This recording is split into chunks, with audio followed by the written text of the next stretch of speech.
De Catalunya, Calella projecta 4 noves zones d'aparcament a la ciutat per resoldre l'actual dèficit de places, a banda del pàrquing del Mercat Municipal, on s'ha de desenvolupar el Pla Especial de Millora Urbana, el PEMU1, i a partir del qual es construirà un aparcament d'una planta i 2 soterrades. Esquerra també ha definit altres 3 espais on actuar.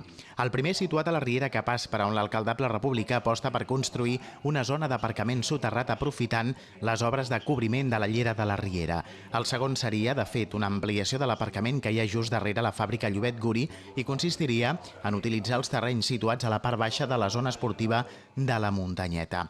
La tercera actuació que es compromet a fer l'alcaldable d'Esquerra Republicana, Jaume Puig, és negociar amb Renfe l'ampliació del pàrquing de la companyia. Esquerra té la voluntat de convertir-lo en un aparcament de 2 plantes, una d'elles soterrades. El que volem és tenir el solar com a propietat municipal per poder-hi fer més aparcaments.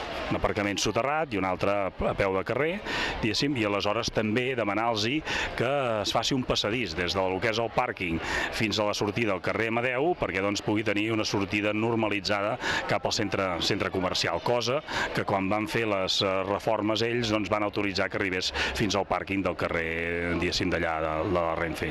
D'altra banda, més de 120 persones van participar i diumenge al matí al vermut popular organitzat per Esquerra Republicana de Catalunya a Calella, a la plaça de Catalunya.